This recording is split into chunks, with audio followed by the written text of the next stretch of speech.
Hi viewers, welcome to my channel. Viewers, నేను చాలా వరకు అంటే చాలామందికి చాలా కన్ఫ్యూజన్లు ఉంటాయి. నేను 100లో ఒక 20, 30 మందికి అయితే పంచమహాపురుష యోగాలను చూశాను. ప్లస్ చాలా వరకు నేను అంటే ఇనీషియల్ డేస్‌లో చాలామంది ఆస్ట్రాలజర్స్ చెప్తున్నవి కూడా విన్నాననమాట. అదేంటంటే జనరల్‌గా ఆ దశలొచ్చినప్పుడే ఆ యోగం ఫలితం ఇస్తుంది. లేతే ఆ యోగం పట్టడం అనేది జరుగుతా ఉంది అని చెప్పి చాలా వీడియోస్, చాలా బుక్స్, చాలా వాటేంటి స్క్రిప్చర్స్‌లో కూడా ఇవన్నీ రాశారు. బట్ నేను మోడర్న్ డేస్‌లో ఇప్పుడు నేను చూస్తున్న రీసెర్చ్‌లో వాటిలో చూస్తే 100లో 70-80 మందికైతే పంచమహాపురుష యోగాలుంటాయి. దశల వైస్ కూడా అయిపోతా ఉన్నాయి.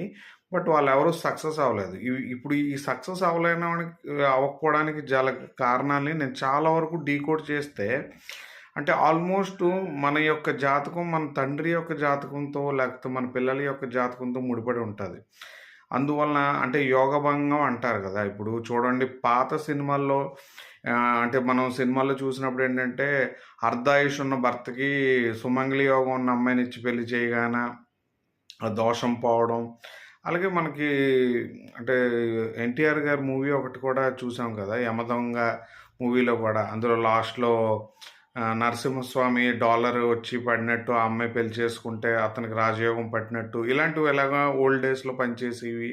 ఇప్పుడు అలాగే మనకి మోడర్న్ డేస్ అవనివ్వండి, ఏ డేస్ అవనివ్వండి, మనకి ఇలాంటి ఇబ్బందులు, ఇలాంటి యోగభంగాలు చాలా వరకు జరుగుతా ఉంటాయి. అందువలన ప్రతి మనిషికి ఒక ఫ్యామిలీ డాక్టర్ లాగా ఒక వ్యక్తిగతమైన యాస్ట్రాలజర్ అంటే అకల్టిజం ఫామ్‌లో ఉన్న ఒక వ్యక్తి, సిద్ధాంతం పరంగా ఉన్న ఒక వ్యక్తి ఉంటే మంచిదని నా ఉద్దేశం. ఎందుకంటే జనరల్‌గా నేను ఎప్పుడూ కూడా రీసెర్చ్ మాత్రమే చేస్తున్నాను. మోడర్న్ డేస్‌లో ఎలా వాడుకోవాలనేది చెప్పడమే నా ఉద్దేశం తప్ప, దీన్ని అంటే కించపరిచే ఉద్దేశాలు నాకేం లేవు.